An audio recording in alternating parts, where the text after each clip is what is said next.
Assalamualaikum warahmatullahi wabarakatuh. Shalom, Om Swastiastu, Namo Buddhaya, Salam Kebajikan. Perkenalkan, nama saya Ratu Nugraini Azizah dengan NPM C1A 024049. Perkenalkan, nama saya dengan NPM C1A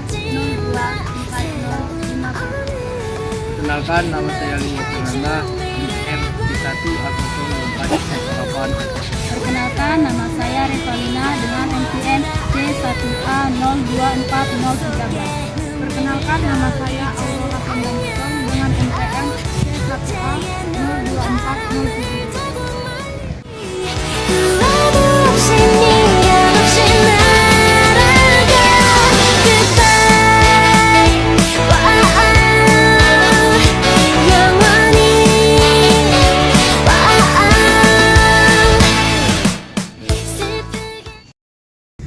Oh ya guys, ngomong-ngomong minggu depan kita ada tugas nggak? Ada, mikro. Tentang apa tuh? Oh iya, tugas mikro itu ada 3. Yang pertama itu tugas individu. Nah, tugas individu itu kita disuruh ibu itu buat resume tentang elastisitas, permintaan, sama penawaran. Nah, tugas yang kedua sama yang ketiga itu tugas kelompok, yang dimana tugas yang kedua itu kita disuruh untuk membuat penjelasan tentang bab kita masing-masing. Nah, sedangkan tugas yang ketiga itu kita diperintahkan untuk membuat PPT. Kamu lagi ada masalah, Li? Kenapa kok murung terus?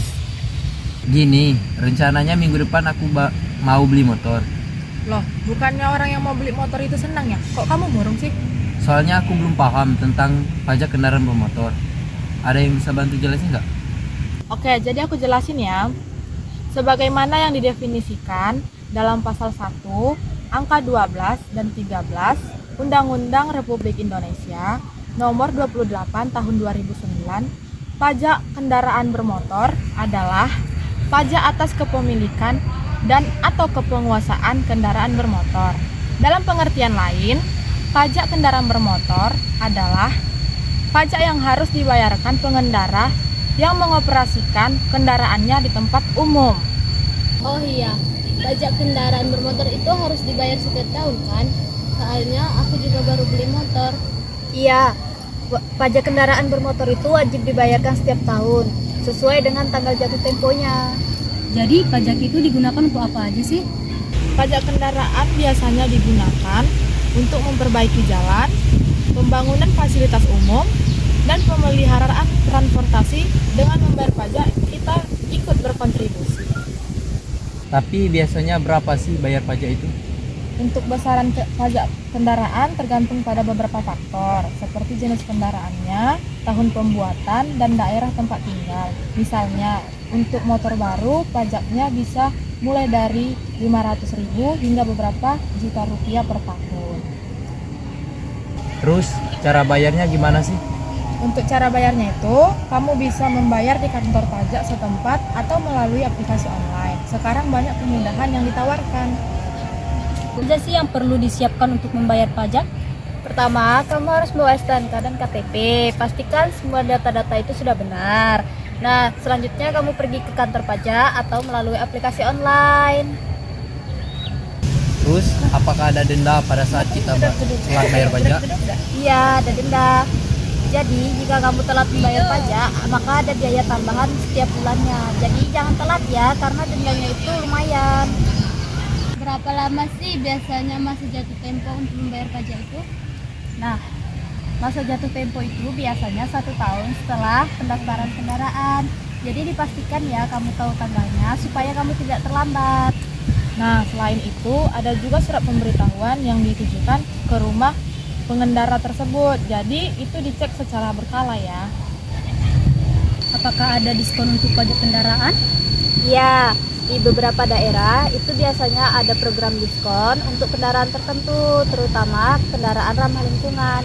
Jadi dicek ya kebijakan daerah kamu itu. Terus bagaimana jika ada perubahan data kendaraan bermotor seperti ganti plat atau alamat? Nah, jika ada perubahan, kamu itu harus pergi ke kantor pajak untuk memperbarui data. Jadi penting untuk menghindari masalah di kemudian hari. Aku juga pernah dengar tentang pajak progresif. Apa sih pajak progresif itu?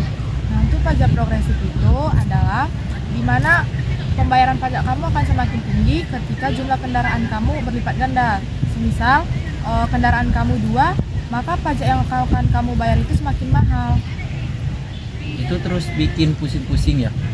Soalnya ngitung-ngitung.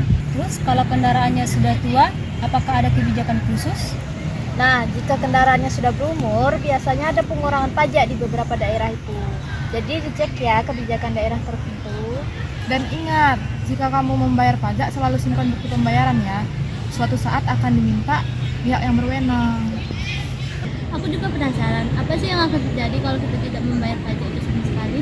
Nah, kalau kamu tidak membayar pajak, biasanya ada sanksi administratif atau bahkan kendaraan kamu itu disita. Jadi bayarnya tepat waktu ya.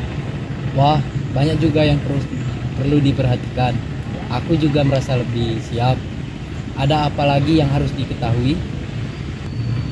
Nah, selain itu, kamu juga harus memperhatikan nih. Kamu harus memastikan bahwa semua pajak kendaraan itu sudah dibayarkan sebelum menjualnya, karena itu menjadi salah satu syarat penting. Bagaimana dengan pajak yang harus dibayar saat membeli kendaraan? Itu namanya itu pajak jual beli. Kita membayar itu secara bersamaan saat pendaftaran kendaraan. Jadi, besar biaya pajak itu tergantung dengan nilai kendaraan kita. Apakah kita bisa mengurus pajak kendaraan kita sendiri atau harus lewat orang lain? Kamu bisa mengurus pajak kamu sendiri asalkan dokumennya lengkap. Tapi jika kamu mengalami kesulitan, itu kamu bisa minta bantuan orang lain. Terima kasih banyak teman-teman, ini sangat membantu. Ya, sama-sama. Semoga prosesnya berjalan dengan lancar ya. Jika ada yang mau bertanya, jangan ragu untuk bertanya. Kita bisa bantu-bantu kalau ada kurang jelas, lebih baik belajar bersama kan? Iya, semoga bisa cepat selesai.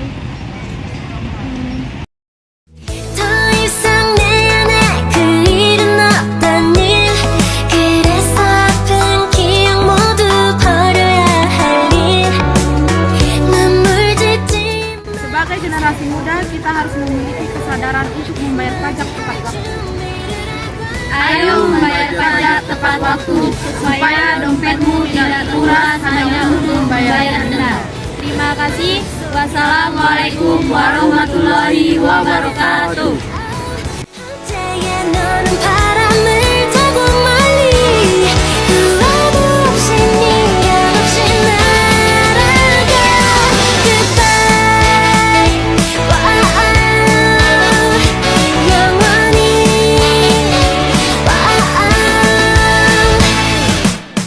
슬프게 내린 비는 꽃을 피우고 너의 눈물은 예쁜 사랑을 피울 거야 슬퍼하지 마 새로운 오늘을 맞이할 준비를 해봐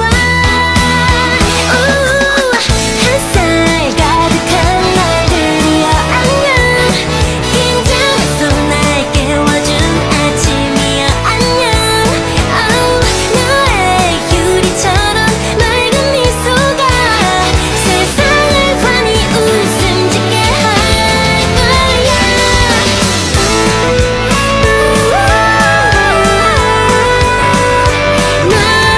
날아가도 돼